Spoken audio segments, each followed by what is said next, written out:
Salut à tous, bienvenue sur votre nouvel épisode de The Trick Play, la preview de la semaine où nous allons vous présenter les matchs de ce week-end. Semaine un peu chargée, on est en plein dans les élections américaines, on saura le nouveau président, c'est ce week-end pendant les matchs on connaîtra le nouveau président, on ne remercie pas la SEC et la Big 12 par ailleurs.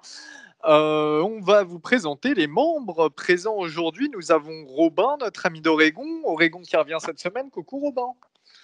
Coucou. Nous avons Guillaume de Florida. Salut. Notre petit Gus de Notre-Dame. Salut. Et notre cher et tendre Baptiste d'Oklahoma State. Je suis pas si tendre que ça quand même. Bisous à tous. On n'en doute pas. On va démarrer comme d'habitude par le top 25. Les matchs avec des équipes classées dans le top 25 donc. Et ça démarre en tout cas dans la nuit de vendredi à samedi à 1h30 du matin avec en ACC un Miami qui se déplace à North Carolina State.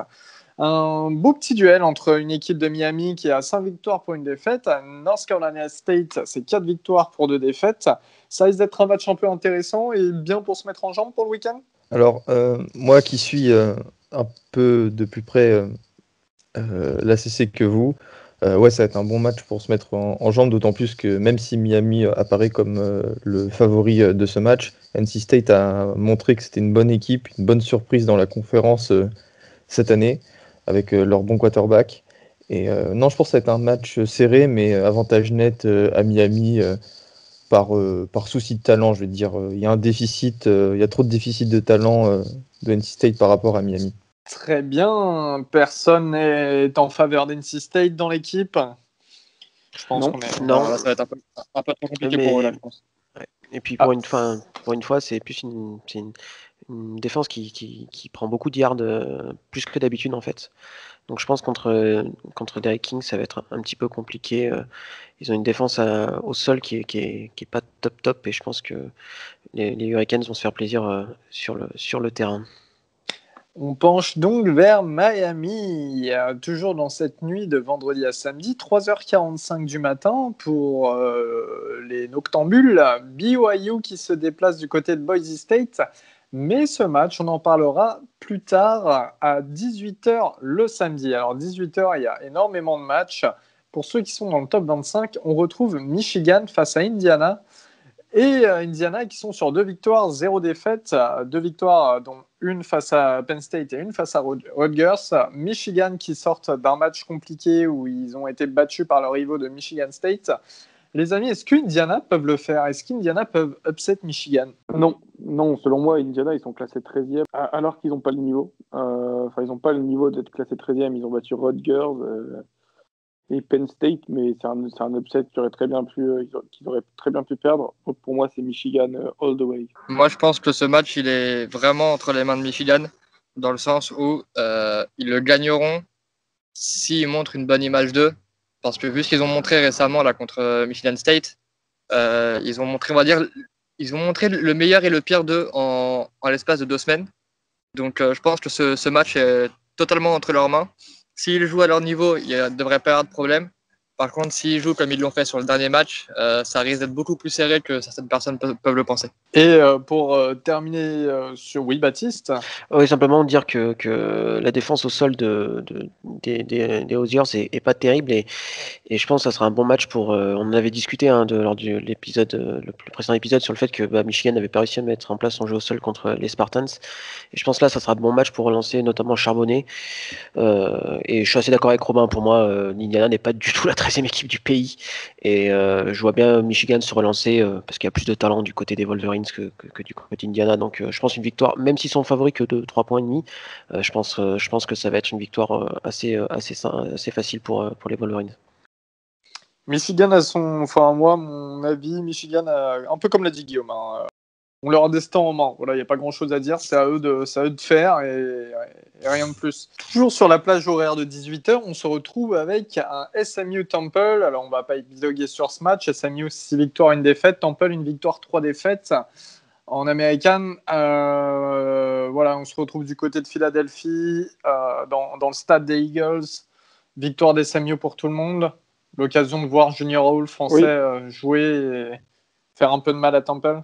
Pas de souci là-dessus. Eh bien, C'est ça, pas de souci. Oui. toujours sur la plage horaire de 18h. Robin, c'est le retour de quelle conférence? C'est le retour de la Pac-12 et ça fait extrêmement plaisir. Et je pense que cette semaine, je vais regarder uniquement de la Pac-12 et quelques matchs, quelques gros matchs autour.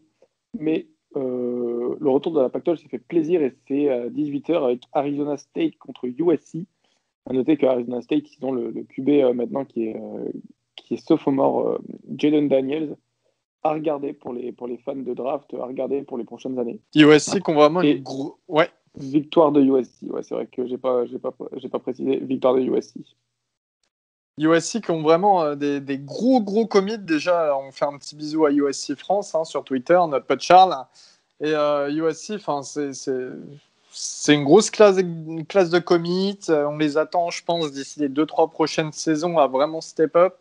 Je pense que ça va être intéressant de les voir déjà reprendre et voir un peu ce que certains joueurs valent. Et puis, il y aura aussi pas mal de bons freshmen qui vont jouer, à mon avis. Donc, Et puis il y aura un match dans le match entre les deux quarterbacks, Caden Slovis pour USC et Slovis, ouais. Jalen Daniels pour Arizona State. Ouais, ça va être je pense un super match pour lancer la saison de Pac-12.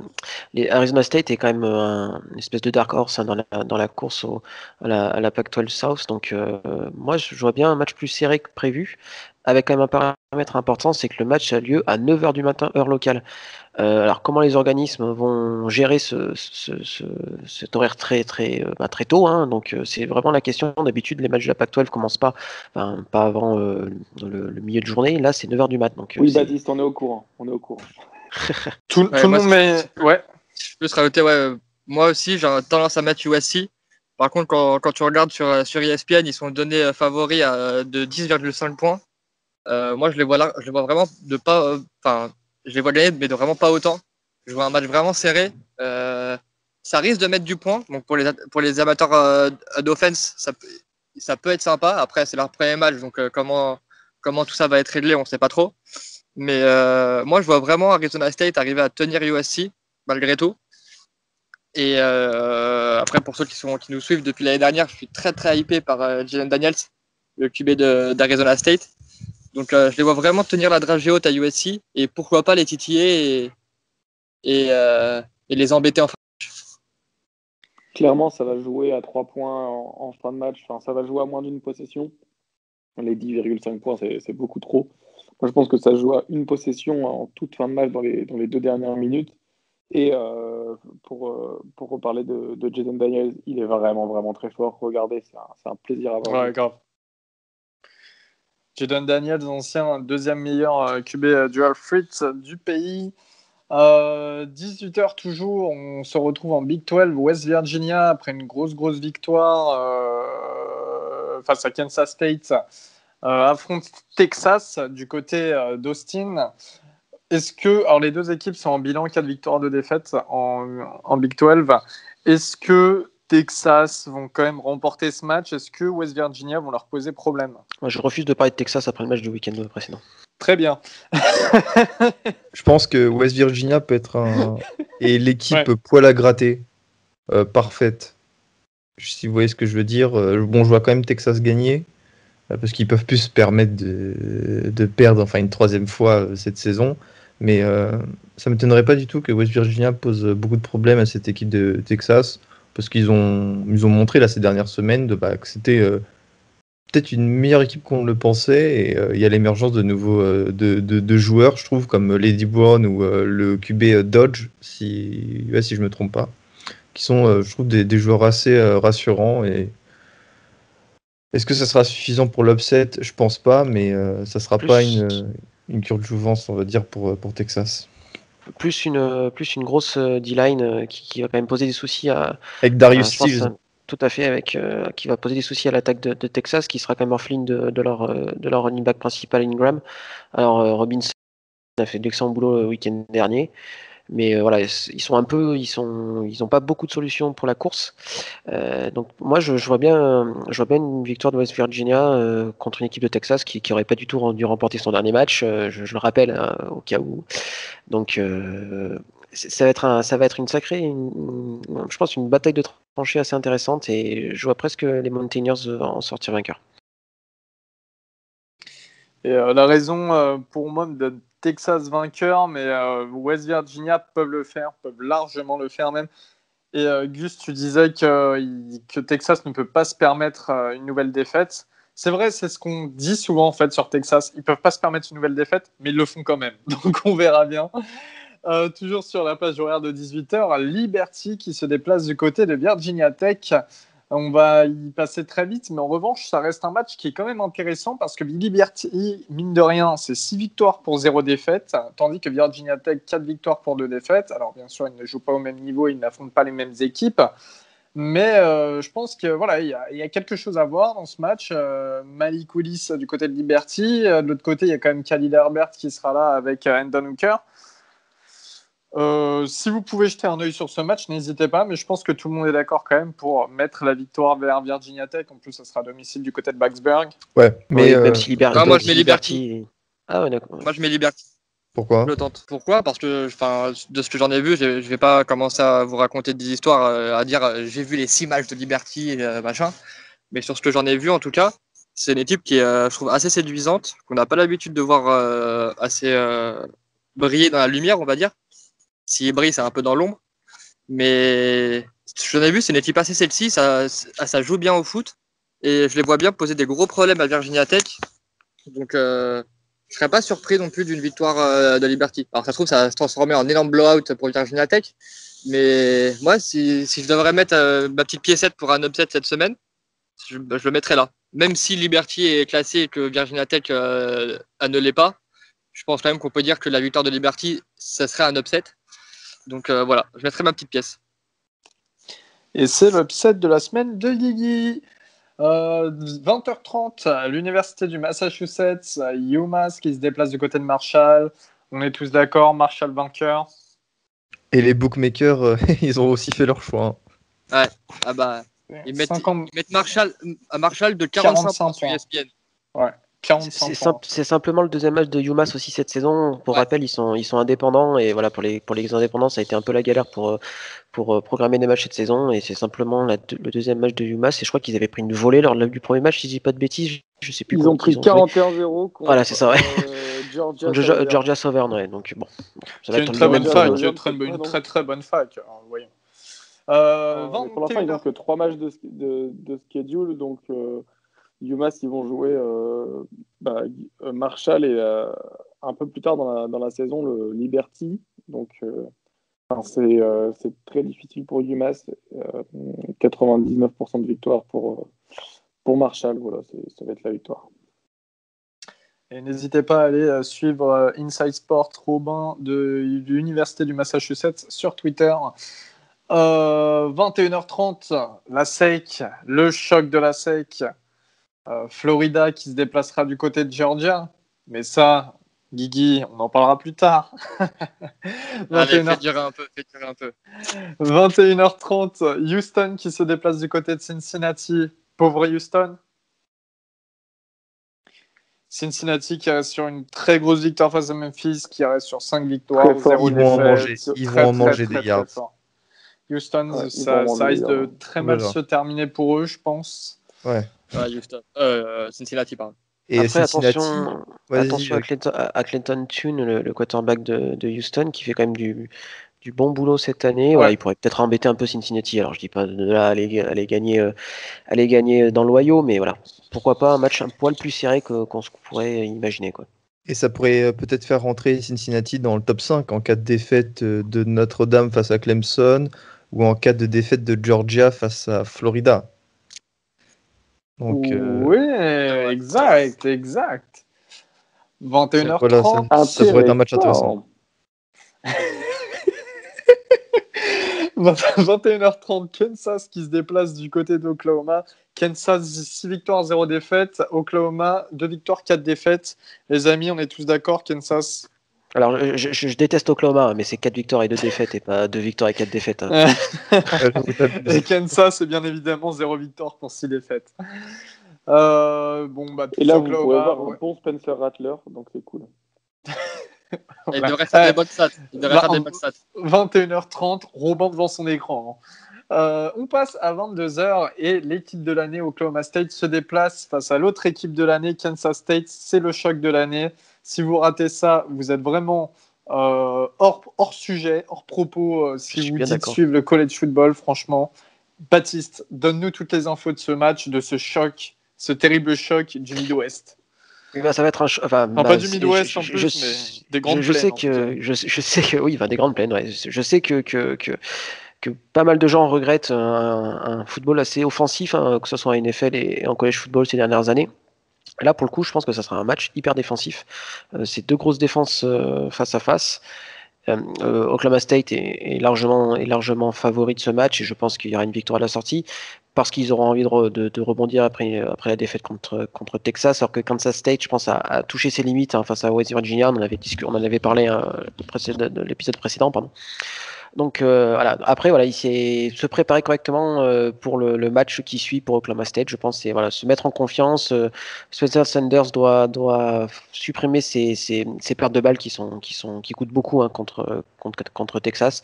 Un match un peu pour se lancer sur le match suivant, mais toujours en faisant attention de pas rentrer trop confiant parce que la défaite est vite arrivée face à une équipe de Kansas State qui est pas forcément la plus talentueuse, mais qui est à l'image de la Big 12, qui accroche, qui peut être pénible. Mais il y a trop de talent, je pense, du côté d'Oklahoma State pour que Kansas State se sentir vainqueur. On surveillera le retour des blessures de Jake Springfield, le left tackle du côté d'Oklahoma State, ainsi que de Colby Harvell-Peel, le safety. Alors à mon avis, Harvell-Peel ne devrait pas jouer ce match-là et se garder de l'énergie pour Oklahoma, mais pour le match de Bedlam. Mais voilà, je pense que il y a pas mal de blessures du côté d'Oklahoma State et ça reste quand même à surveiller parce que comme les équipes un peu borderline, c'est ce qui fait la différence entre une très bonne saison et une saison moyenne, c'est les blessures. Parce que souvent les titulaires peuvent être très forts, mais dès qu'on descend un peu dans le too deep, c'est plus compliqué. Et Oklahoma State, c'est à peu près ça. La O-line est forte, mais quand on arrive sur les backups, on perd quand même de niveau. Donc voilà, c'est important que Jake Springfield revienne en bonne santé. Donc je donne Oklahoma State vainqueur, sans trop de soucis, je pense. Et de même pour Kansas State, c'est qu'ils n'ont toujours pas, qui n'ont plus Skylar Thompson en tant que quarterback, qui était vraiment, je dirais, leur atout offensif majeur. Il y a eu un match annulé de nouveau et c'est la deuxième fois de suite. Purdue face à Wisconsin, donc 2 matchs en moins dans le Big Ten sur 10 matchs. Ça fait mal et ça va faire très très mal pour le top 25 de Wisconsin. Pas de playoff déjà, ça c'est sûr. Ouais, pas de playoff, clairement. Wisconsin, si ça continue, ils vont jouer moins de matchs qu'Oregon. Il y a moyen. Et s'ils sont annulés, là ils peuvent être encore éligibles pour participer au championnat de la au match du championnat de la Big Ten, mais s'il y a un autre match annulé, ils ne pourront plus être éligibles. Et donc là, il y a tous les espoirs de la saison qui s'effondrent très clairement, quoi. Pour une équipe qui a quand même fait très très forte impression lors de son premier match, c'est rageant, mais voilà, c'est le retour de la Big Ten que je manque pas de critiquer sur cet aspect un peu vite, il faut revenir et on prépare pas grand chose d'intéressant. Là, ça se voit, quoi, parce que Wisconsin n'a pas le temps de se retourner pour trouver des dates libres. Donc c'est dommage parce que c'est une super équipe, je pense, et qui aurait pu embêter Ohio State, je pense, cette année, surtout vu la couverture aérienne des Buckeyes. Et surtout qu'on ne parle pas de 3-4 cas de coronavirus à Wisconsin, mais de 27. Donc le match de la semaine prochaine, c'est déjà compromis, moi je trouve. Surtout avec leur politique de quand tu es contrôlé, même si tu es quand tu es contrôlé positif au Covid, même si 21 jours une semaine après tu es contrôlé à négatif avec les 3 tests, tu as quand même une période de 21 jours où tu peux pas jouer. Donc c'est ça qui est surtout critiqué de ce côté-là, c'est leur façon de gérer les cas de Covid. Je suis assez bien placé pour en parler parce qu'on a eu un paquet récemment côté de la Floride. Mais voilà, c'est le seul truc qui est dommage et qui va les mettre en galère pour longtemps parce que, comme tu l'as dit, s'ils ratent encore un match, c'est fini pour leurs espoirs de championship. Et si tu fais le calcul, 21 jours, ça pue très fort, quoi. Vu qu'ils ont un match par semaine. Ça se transmet par coup de poing, la Covid ou... J'espère pas. J'espère pas du tout. Sinon, c'est galère pour nous, là. Votre équipe du FC, là. 1h du matin, Texas A&M qui se déplace du côté de South Carolina. Texas A&M qui reste sur 3 victoires consécutives avec 4-1 le bilan de l'équipe texane, tandis que South Carolina, 2 victoires, 3 défaites. On est quand même tous d'accord. South Carolina qui peut poser quelques problèmes, on reste tous d'accord sur le fait que Texas en sortira vainqueur et que Kellen Mond sera bien meilleur que Colin Hill. Ouais, par contre, juste une petite parenthèse sur Texas A&M. On se rend compte que là, je viens de regarder leur reste de calendrier. Texas A&M, ils peuvent vraiment win out là, à tous leurs matchs. Pour moi, les 2 seuls matchs qui leur restent pièges, c'est sans compter celui-là, parce que je pense pas que South Carolina ait les moyens de leur poser problème, mais c'est Ole Miss et Auburn. Hein. C'est les 2 matchs, les 2 gros matchs qui leur restent. Donc attention à l'arrivée des courses pour Texas A&M, qui ici ne font pas leur habituelle merdouille de perdre un match de novembre contre je sais pas quelle équipe qui devrait, au pif Tennessee, qui devrait juste éclater en temps normal. Attention, parce que là ils sont classés 7e. Malheureusement, à moins d'une hécatombe du côté de Bama, ils n'iront pas au championship, parce qu'ils ont déjà perdu contre Bama. Mais ça peut faire très mal, parce que comme tu disais pour Cincinnati tout à l'heure, eux aussi, ils peuvent gagner quelques places cette semaine en fonction des matchs qui se passent plus haut. Après, moi, j'ai un espèce de feeling à la Georgia South Carolina l'année dernière. Je sais pas, je vois bien les Gamecocks bien embêter les Aggies. Ils sont, enfin, il y a le spread est que de 10 points, donc moi je sais pas, pourquoi pas un Will Muschamp qui prépare bien son équipe. Et puis avec un Kellen Mond, on sait jamais vraiment sur quel pied danser. Alors il est parfois il a été très bon jusqu'en début de saison, mais c'est pas impossible un match sans pour lui. Et un match sans dans la sec, c'est souvent défaite à la sortie quand on voit les équipes en face. Alors moi je vais mettre une petite pièce sur South Carolina sur ce match-là. Je suis d'accord avec toi, juste pour terminer très rapide. Pour moi, la grosse force de South Carolina en défense, c'est leur jeu de passe. Et je trouve le jeu à la course de Texas A&M très, très, très bon cette année. Donc, si leur atout principal aurait été la passe, j'aurais eu tendance à dire un peu comme toi. Là, je pense qu'à la course, ils vont leur faire trop mal. Avec Spiller, si je dis pas de bêtises, leur running back, c'est Spiller qui est déjà à 500 yards, 5 TD. Je pense que ça va être au niveau du rushing game, même si Kellerman a un match 100, je pense que le jeu à la course de Texas A&M est vraiment supérieur à la défense à la course de South Carolina, et je pense que c'est ce qui fera la différence. Très bien. Toujours 1h du matin, on passe en Big 12. Baylor, l'équipe texane qui se déplace du côté d'Iowa State. Très mauvaise saison pour Baylor. Iowa State qui devrait normalement s'imposer. Pas grand-chose à redire là-dessus. Le duo Purdy Hall va encore faire du bon travail. Oui, là, il n'y a pas de souci. Ouais. Baylor rentre dans le rang de façon un peu. Dave Aranda fait un rend hommage à son ancien programme de LSU en faisant une saison un peu parallèle avec LSU. Voilà, je pense que l'année dernière, ils ont presque surperformé par rapport au talent qu'ils avaient sur le terrain. Beaucoup de seniors qui partent et forcément, la sortie, ça fait une saison très galère pour Baylor. Enfin, il n'y a pas de surprise, les victoires d'Iowa State tranquillement. Clemson à 1h30 du matin face à Notre-Dame. On en parlera tout à l'heure. Toujours 1h30 du matin, Rutgers qui se déplace du côté d'Ohio State. On est tous sur Ohio State. Voilà, il n'y a pas grand-chose à redire. On en a parlé. Les points forts et faiblesses d'Ohio State, on en a déjà parlé dans le dernier épisode. On ne va pas revenir là-dessus. Puis, ouais, voilà, point faible trop fort. Non, t'as tout dit. Point faible trop fort en attaque, parce qu'en défense, ça terme, ça peut poser problème. On en a parlé dans le dernier épisode, justement. On en a parlé on va pas revenir, mais là, ce match-là, s'il n'y a pas 30 points d'écart à la mi-temps, on ne comprend pas. Enfin, le Ohio State Rutgers, ça peut se finir, même si Rutgers est un peu meilleur cette saison, ça peut se finir comme le Georgia Tech Clemson. Moi, je mets une pièce sur la Mercy Rule. Hein. Je mets une pièce sur la Mercy Rule pour nos amis foot français. Mais je sais plus quel match il y avait eu ça en début de saison où les équipes s'étaient mis d'accord pour jouer que 10 minutes en deuxième mi-temps par quart-temps.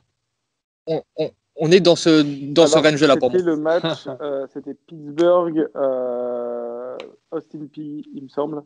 Ouais, c'était un truc comme ça. Ouais. En tout cas, c'était contre Austin Peay. Enfin, c'était Austin Peay qui avait demandé à jouer que 10 minutes par quart-temps pour parce que de toute façon, c'était mauvais. Et là, Pittsburgh faisait jouer ses troisième, quatrième joueur, enfin quatrième backup. C'était un scandale, vraiment, ce match-là. Et j'ai regardé jusqu'au bout. Je me suis dit, bon, peut-être qu'il y aura un truc intéressant. Il ne s'est rien passé d'intéressant. Enfin, regarder les U12 de la Courneuve, c'était mieux. Et d'ailleurs, pour la petite info, du côté de Pittsburgh, tant mieux que t'en parles, Robin, Paris Ford, le safety star de l'équipe, est bien opt-out pour le reste de la saison et se prépare donc pour la prochaine draft. Et grosse perte, vraiment grosse perte. C'est un des top 3 safety de la draft. C'est ça. Pour Pittsburgh, et c'était un plaisir à avoir joué en college football. On ne manquera pas de regarder son destin en NFL. Et d'ailleurs, toi, tu ne vas pas manquer de regarder à 1h30 du matin un certain match, Robin. Ouais, et ça, ce match-là, il va nous faire plaisir. C'est Oregon-Stanford. Et Oregon-Stanford, c'est la rentrée en lice de notre équipe. C'est toujours un plaisir. Vous ne savez pas comment je suis heureux de cette semaine. 1h30 du matin, soyez là. Ne dormez pas, je ne vous le conseille pas. Je pronostique une victoire d'Oregon, mais pas de beaucoup. Vegas pronostique un peu plus de 10 points. Et j'irai pas jusque-là parce que c'est ce que j'ai dit dans ma preview. On a 8 nouveaux starters en attaque. On n'a qu'une running back en fait, qui était déjà là. Et le reste, c'est du neuf en fait. C'est des joueurs qu'on n'a pas. Un nouveau QB, un nouveau coordinateur offensif. Ça va être vraiment très compliqué l'attaque. Mais la défense, on va pas. Je l'annonce, on prend moins de 3 TD et mon bold prediction, c'est qu'on en prend 0. On prend des field goals par-ci par-là, on prend pas de TD. La défense, elle va être énorme cette année et pour moi, l'attaque de Stanford n'est pas au niveau de la défense d'Oregon. Donc voilà, victoire. Donc, Comment à 0 TD et Kevin Thibodeau qui start à 2 postes. C'est ça la bold prediction? 2h du matin, dernier match du top 25. South Alabama qui se déplace du côté de Coastal Carolina. Coastal Carolina, 6 victoires, 0 défaites. Rien à dire sur ce match de trier, les gars. Coastal. Hein. Ouais, Coastal. Coastal. Eh bien, très bien. On va vous présenter désormais les 3 matchs qu'on vous a sélectionnés pour ce week-end. Avant toute chose, on fait des bisous à nos amis de Youngstar Observatory, YS Observatory sur Twitter, et ils ont leur site. Vous pourrez aller voter. Normalement, chaque semaine, ils suivent un match en particulier qui vous décrypte après dans un article. Et je ne crois pas que ce soit encore sorti, mais voilà, chaque semaine, ils font un sondage pour savoir quel match... Pour l'instant, il y a le sondage qui est en ligne. Là. Ah, il y a le sondage. Bon, bah voilà, chaque semaine, ils font un sondage pour vous sélectionnez le match que vous souhaiteriez qu'ils suivent et qu'ils vous décryptent. Donc, n'hésitez pas à aller le faire. Nous, pour ces 3 matchs du week-end que l'on a sélectionnés, donc, il y a tout d'abord Florida qui se déplace du côté de Georgia. Guillaume. Oui. À 21h30 samedi, ça va être un beau match. Qu'est-ce que tu penses, toi? Ça va être un beau match. Juste, j'aimerais prendre 2 petites secondes d'abord pour parler en bien de même si c'était une nouvelle qu'on a appris, c'était pas très réjouissant. C'était Richard LeCount qui avait eu donc son accident de moto visiblement assez grave. Des infos que j'ai pu aller chercher à droite à gauche, ça irait mieux. Ils attendent donc déjà son pronostic vital, il est pas engagé alors qu'il l'a été pendant un petit moment. De ce que j'aurais pu lire aussi, ils attendent un full recovery. Donc, il sera évidemment pas là pour ce match. En tant que compétiteur, ça me fait chier. En tant que fan, ça va nous faire du bien. Même si je ne devrais pas dire ça comme ça, mais c'est un joueur excellent qui se présentera à la draft de façon certaine. Qui sera un top choix, à mon avis. Donc, voilà. Donc, c'était la petite parenthèse déjà. On est content de savoir que ça va, on va dire. Même si c'était quand même une grosse frayeur du côté d'Athènes. On va continuer sur les absents parce qu'une fois n'est pas coutume, ces dernières années, c'était nous qui avions beaucoup d'absents sur ce match. Là, c'est Georgia qui va se retrouver un peu en galère, principalement en défense, avec notamment aussi Julian Rochester qui s'est pété un croisé, donc qui sera aussi out. Et le linebacker Quay Walker qui sera aussi très certainement out pour ce match. Donc voilà. Après, nous, de notre côté, on va avoir notre D-end ou outside linebacker, ça dépend comment vous le voulez, mais c'est un rusher en gros, qui sera out pour la première mi-temps à cause du petit chiffonnage qu'il y a eu à la mi-temps du match face à Missouri. D'ailleurs, apparemment, il y a Dana White qui leur a envoyé un petit message, qui a vu 2-3 trucs sympas en lui. Bon, ça on verra ça plus tard. Mais je pense que c'est vraiment cette année, même avant tous les trucs de blessure ou quoi, je pense que c'est vraiment cette année qu'on peut mettre fin à la petite série de défaites qu'on a, parce que Georgia a gagné les 3 derniers matchs. Je pense que le gap en talent pur entre les deux équipes se réduit d'année en année. Pour donner un petit exemple tout con, mais nous l'année dernière, on avait dans notre roster actif 0 5 étoiles, alors que Georgia en avait une vingtaine. Le gap est en train de se réduire en talent pur. En termes de coaching, je pense qu'on est, pour moi, on est devant. En termes de développement aussi. Donc je pense que cette année, ça peut le faire. On a une offense qui tourne bien, qui a eu du mal en première mi-temps face à Missouri, qui s'est réveillée en seconde. Une défense qui a montré des belles choses face à Missouri, qui était notre gros point faible depuis le début de saison. Donc après, encore à voir ça, j'ai pas les infos. Quels joueurs vont revenir qui étaient out pour cause de Covid face à Missouri? Quels joueurs vont revenir? Quels joueurs ne seront toujours pas dispo? Mais il y a vraiment des jeunes joueurs qui ont montré de très belles choses, et ça, c'est super intéressant pour l'avenir.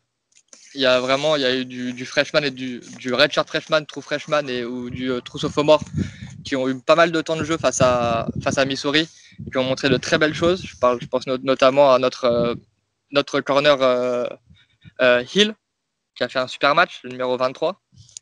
Et donc voilà, je pense que cette année on peut le faire. Sur les principaux postes, je nous trouve devant, qui sont en termes de surtout en attaque. Pour moi, Trask a des années-lumière de Stetson Bennett. Receveur, ça se joue un peu, honnêtement, encore que. Ils ont peut-être une petite avance en termes de running back, mais voilà, je pense que c'est un peu tout. Donc voilà, ça va être le gros point, ça va être est-ce qu'on va réussir à stopper leur running game. Si on arrive à ça, je nous vois gagner. Mais je pronostique une victoire des Gators. J'espère une victoire des Gators. Et à 21h30, je pense que je serai assez actif sur Twitter, à mon avis. Donc si vous voulez venir jeter un coup d'œil en parallèle du match. Surtout que toi, Georgia, je pense que, qu'on soit sincère, c'est peut-être l'équipe que tu détestes le plus en college football. C'est l'équipe que je déteste le plus en college football avec Florida State, c'est très certain. Il y a LSU qui se bat pour rentrer dans ce top. Mais voilà, encore une fois, j'aurais aimé qu'on puisse les jouer à forces égales, dans le sens avec leurs meilleurs joueurs et nos meilleurs joueurs, ce qui ne sera pas le cas, encore une fois, avec l'absence de Richard LeCount, qui, peu importe l'équipe, j'ai beau les détester au plus haut point, tu peux pas te réjouir d'un truc comme ça, pour être très honnête. Je pense qu'on est tous d'accord là-dessus. On a tous nos équipes qu'on déteste le plus, des joueurs qu'on déteste. Tu souhaites ça à personne. Donc voilà. Maintenant, c'est fait, c'est comme ça. Si on gagne, je serais le plus heureux du monde, pareil. Mais voilà, c'est juste le petit truc que je trouve un peu dommage par rapport aux supporters de Georgia qui arrivent à se réjouir de victoire quand nous on est à 50% en défense. Ça sera le petit bémol si on arrive à gagner quand même. Et merci ça donne quoi, Guigui, oui. C'est qui est vraiment sur les stats à Vegas? Ça donne quoi la line pour la line, elle dit, excuse-moi, je suis plus dessus. Tac, on est où? On est là. 3,5 points Georgia favori. Georgia favori, 3,5 points. La line pour la bagarre, elle est de combien? Mais par contre, tu vois, ils sont donnés que de 3,5 points, mais le match-up predictor, il donne 63,8% de chance de victoire pour Georgia. Et pour la bagarre, elle est pas bien élevée la cote, à mon avis. Tu gagneras pas beaucoup d'argent là-dessus, je pense. Ah ouais, parce que les amis, sachez que si vous avez manqué SmackDown le vendredi soir, samedi à 21h30, vous en avez un autre. Hein, donc ne vous inquiétez pas là-dessus. Au niveau des pronos, les gars, donc sur ce superbe Attends, match, Elio. Moi, je sors mon petit Death Note. Vas-y, j'écoute. au niveau des pronos sur ce match du UFC, franchement, je sais pas. Stetson Bennett, il m'enchante pas. Mais d'un autre côté, Florida, la défense, même malgré le bon match face à Missouri, ne m'enchante pas. Ça se passe du côté de Georgia. Allez, que je réfléchisse. Florida, juste pour faire plaisir à Guillaume. Juste pour faire Mais plaisir. ouais, juste Elio, je te le corrige 2 secondes. C'est pas à Georgia, c'est en terrain neutre à Jacksonville. Ah oui, c'est à Jacksonville, oui, exact. Ouais. Du côté du stade des Jaguars. Non, Florida, parce que je crois beaucoup plus en l'offense de Florida, en tout cas dans les airs, que en celle de Georgia. Après, ne pas oublier Zamir White, le running back de Georgia. Mais Florida quand même. Vous les amis? Je vais dire Georgia parce que un peu trop d'absents de côté de Florida en première mi-temps. Et... Ah, on en a qu'un. Hein. Ah, non, qu'un, pardon, je pensais on que a c'était que plus que Zachary ça. Carter. Non, on a que Non, Zachary mais... Carter et on a Antoine Powell, mais qui a un trou freshman et qui joue pas. Mais je pense qu'il y a votre défense est quand même un peu trop, surtout la course va trop souffrir, je pense, contre la O-line de Georgia. Ouais, moi aussi Georgia parce que Guillaume. Très bon argument. Et moi, je mets Florida. Et moi, je mets Florida. Ah, quel crack. Et juste pour terminer, la clé du match, ça va être est-ce qu'on va réussir à forcer Georgia à devoir jouer à la passe. Si on arrive à prendre l'avantage et à les faire courir au score, juste à la passe, ils n'arriveront pas à nous rattraper. Donc ça va vraiment être pour moi un élément déterminant, ça va être forcer Georgia à jouer à la passe. Très bien. Eh bien, BYU qui se déplace du côté de Boise State dans ce deuxième match qu'on a sélectionné pour ce week-end. Boise State 2 victoires, 0 défaites. Et BYU 7 victoires, 0 défaites. Personnellement, je mets quand même ma pièce sur BYU. Plus de matchs dans les jambes. Plus de grosses équipes, oui et non, mais voilà, de meilleures équipes affrontées que Boise State. Vous, qu'en dites-vous, les amis? Qu'est-ce que vous pensez de ce match? Est-ce que Zach Wilson va faire un gros match? Est-ce que Jake Sears en face va faire un gros match?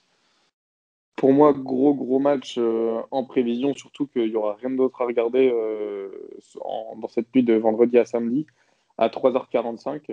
Mine de rien, même s'il n'y a rien d'autre à regarder, faut quand même se lever. À part dormir, vous n'avez rien à faire, bande de menteurs. Et du coup, non, ça va être gros match. Je pronostique aussi la victoire de BYU parce que Boise State ne joue jamais personne et donc ils n'auront pas de vrais tests. C'est un peu leur seul test de la saison. En plus, Boise State, la plus grosse équipe qu'ils vont affronter en face, après, ça sera certainement Hawaii, même pas. Non, rien. Il n'y aura aucune grosse équipe pour Boise State, alors que BYU, c'est un peu leur chance de rentrer dans le top 5, parce que battre une équipe de Boise State qui est toujours assez difficile à battre, ça va être intéressant. Victoire de BYU, mais un match assez serré, je trouve. Moi, je vais dire BYU parce que cette équipe a fait quand même une superbe impression depuis le début de la saison et c'est peut-être, je dirais pas l'équipe surprise, mais l'équipe qui a montré, qui nous a fait découvrir un nouveau quarterback hyper performant et qui est dans la course au Heisman. Donc juste pour cette raison, je vais mettre BYU qui pour moi est une équipe forte aujourd'hui en college football. Eh bien, très bien, on s'oriente donc vers une majorité de paris. BYU pour moi aussi. BYU, voilà, merci Guigui. Moi, je vais dire Boise State parce qu'ils sont peut-être un peu plus. Ouais. Parce que déjà Broncos France, c'est le sang de la veine, comme disent les jeunes. Non, parce que ça joue aussi à Boise State, mine de rien, que je pense que les Broncos se sont bien préparés pour ce match-là parce que comme je crois que c'est Robin qui le disait, c'est leur seul gros match vraiment de la saison. Et ça m'étonnerait pas qu'ils aient préparé quelque chose un peu de spécial pour les Cougars. Après, c'est vrai que leur défense est pas extraordinaire du côté des Broncos, donc ça va se jouer pas grand chose, mais je mets une petite piécette sur Boise State qui ça sera leur match un peu référence de la saison dans une saison qui va être, je pense, assez anonyme malgré leur classement. Je pense que on va pas attendre parler tant que ça de Boise State parce qu'ils jouent peu de matchs, mine de rien, en Mountain West, et que leurs autres concurrents de la conférence sont quand même pas extraordinaires. Donc voilà. C'est la seule chance je pense, de briller cette saison, c'est ce match-là. Donc ils vont avoir à cœur de le faire. Moi, je mettrais une pièce sur BYU quand même, parce qu'on parle souvent de leur attaque, mais ils ont quand même un gros front seven. Et comme tu avais dit, Elio, ils ont déjà quand même 6 matchs, si je ne me trompe pas, dans les jambes. Boise State, c'est quand même leur plus gros match de la saison. Je pense que ça va être un peu serré, mais je pense qu'il y aura quand même une petite classe d'écart entre BYU et Boise State. Donc je vois une victoire à un touchdown d'écart ou 10 points d'écart. Très bien, très bien. Donc la majorité s'oriente vers BYU, sauf notre Batou national qui a fêté hier, d'ailleurs, ses 17 ans. Hein, donc joyeux anniversaire à toi, Baptiste. Notre boomer qui dit Jones. 1h30 du matin, donc il y a ce choc. Vraiment, si vous êtes réveillé 1h30 du matin, il faut le voir ce match. C'est ce choc Clemson qui se déplace du côté de Notre-Dame. Clemson qui sera sans Trevor Lawrence avec DJ Uiagalelei comme titulaire, comme on l'a annoncé dans les brèves lors du dernier épisode. Je vais déjà laisser Augustin en parler parce que c'est quand même son match. Gus, toi, qu'est-ce que tu penses? Comment tu prédis ce match un petit peu? C'est très clairement les deux matchs, le match le plus important pour les deux équipes. Clemson n'est pas habitué dans ces saisons faciles en ACC à avoir une équipe comme on va dire le Notre-Dame de ces derniers temps à jouer. Et Notre-Dame, l'année dernière on avait joué Georgia. Chaque année on se fait un gros. Et là cette année notre gros c'est Clemson. Et cette victoire elle est importante pour nous parce que c'est celle qui nous permettrait de nous qualifier à coup sûr pour une place dans le top 4 et donc pour les playoffs. Qui sait, peut-être qu'on sera premier si on gagne ce match. Donc voilà, c'est un match qui est d'une importance capitale pour les deux équipes.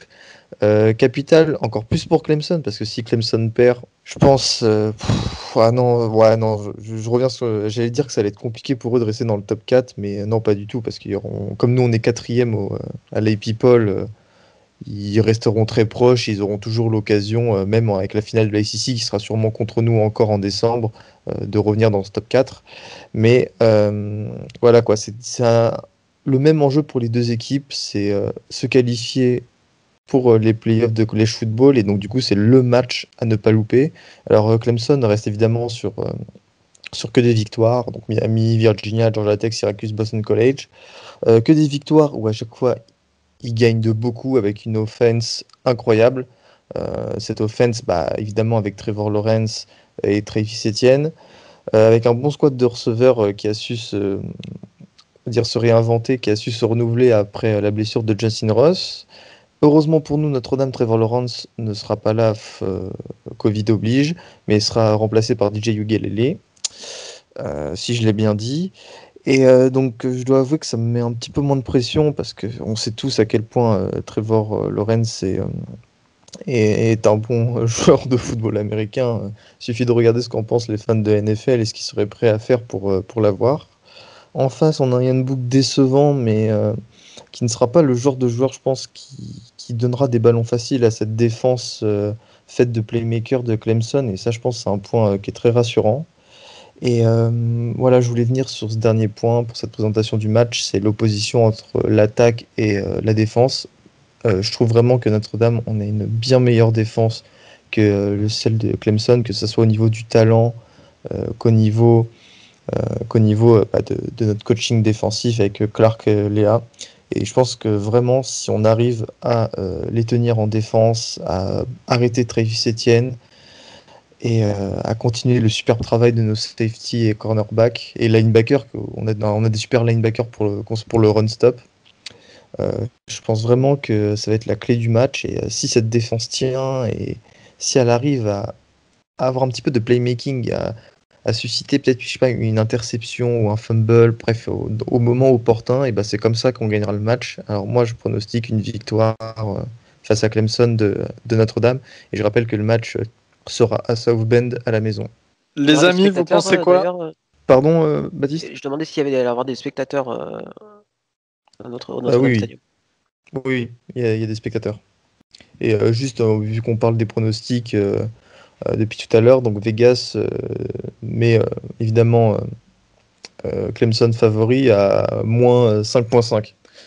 Donc ça reste quand même assez serré. Et, même les bookmakers hésitent sur ce match.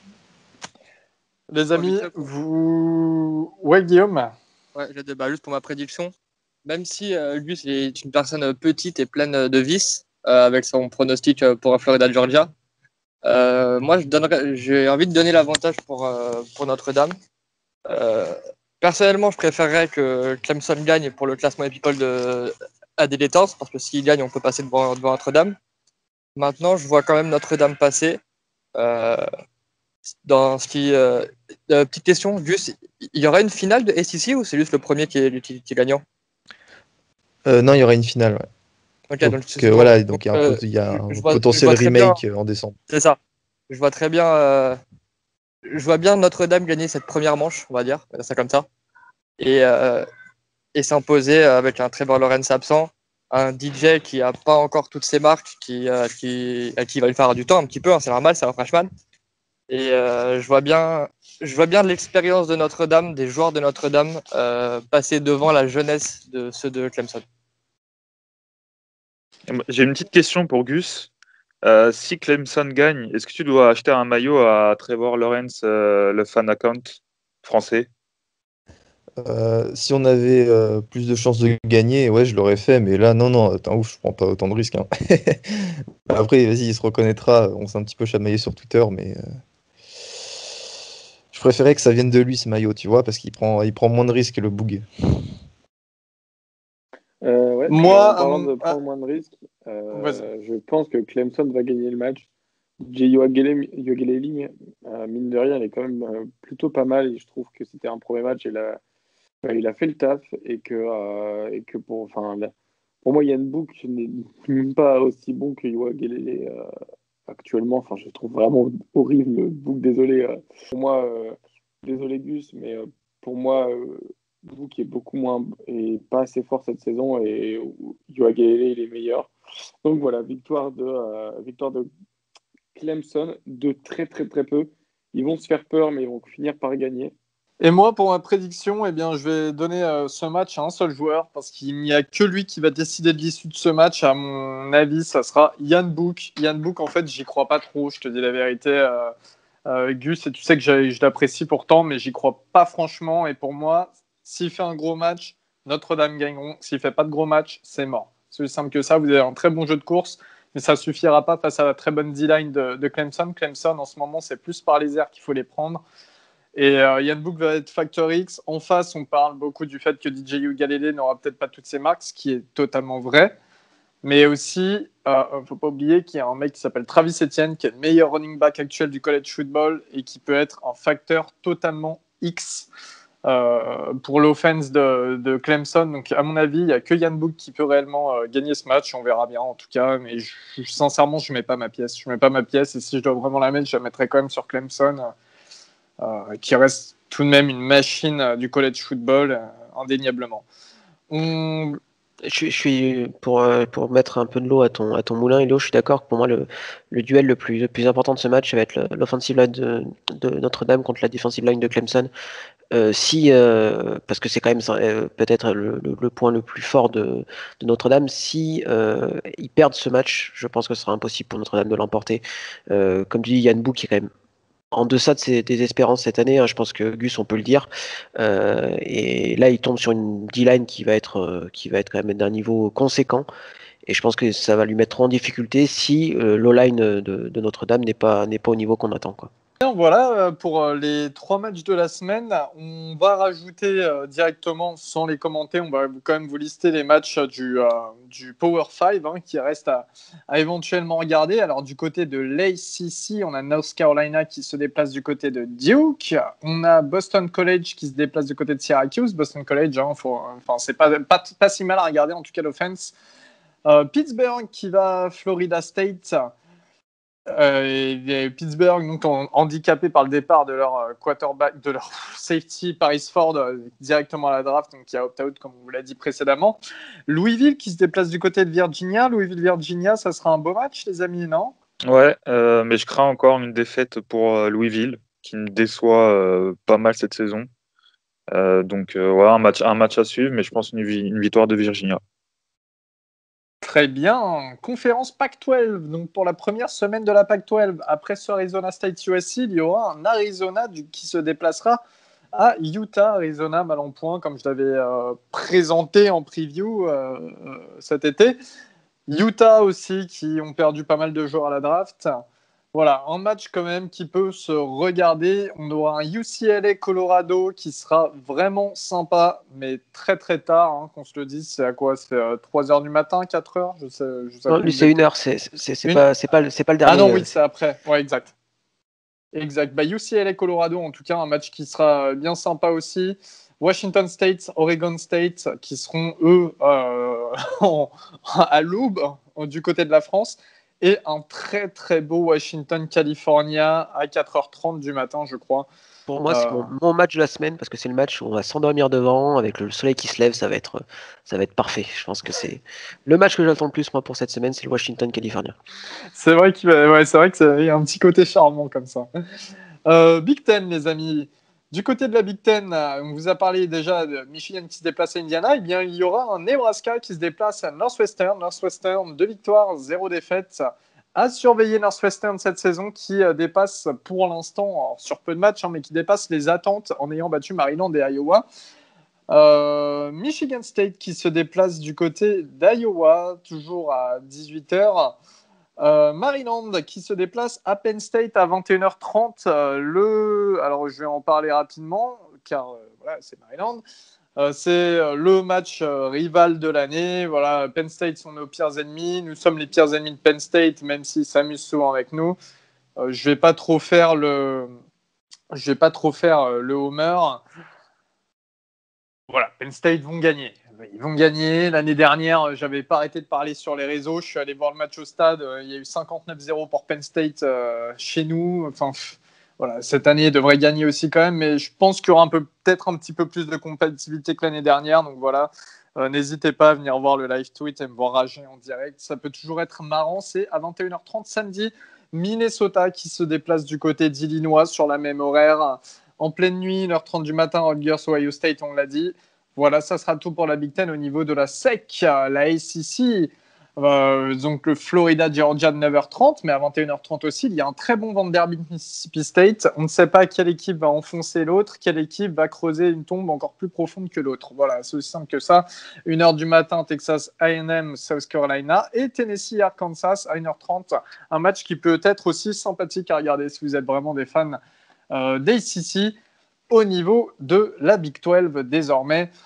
Big 12, donc c'est 18h West Virginia, Texas, 21h30 Kansas, Oklahoma, toujours à 21h30 Texas Tech, TCU, le petit derby texan de la semaine, 22h Oklahoma State, Kansas State, et 1h du matin Baylor, Iowa State. Il y a aussi, il faut le mentionner car c'est important, il y a aussi le retour de la MAC et que le retour peut-être que vous aurez manqué parce que cet épisode sera dans vos oreilles le jeudi, nous on l'enregistre aujourd'hui mercredi et c'est ce mercredi soir la MAC qui revient donc dans le Group of Five avec de superbes matchs, Ball State, Miami, un Bowling Green, Toledo, un très beau Buffalo, Northern Illinois pour l'entrée en scène du français Jordan Abissai du côté de Buffalo. Voilà, Ohio Central Michigan, Western Michigan Akron et Eastern Michigan Kent State. Si vous aimez le Michigan, franchement, c'est la meilleure conférence. Voilà, il n'y a rien à dire. Les amis, sur ce, eh bien, on vous souhaite un très bon week-end football. N'hésitez pas à nous mentionner, n'hésitez pas à nous poser des questions et surtout, n'hésitez pas à les suivre parce qu'on les fait tous les week-ends maintenant. Les live tweets que l'on fait sur le compte Twitter The Trick Play, hein. On fait des live tweets de quasiment tous les gros matchs. Voilà. Vous avez en plus de ça les vidéos des touchdowns ou des gros faits de jeu. Donc n'hésitez surtout pas à être présent hein, et à échanger avec nous. Bon week-end football, on se dit à la prochaine les amis. Salut tout le monde. Salut les gars. Salut. Salut, salut. Salut, salut.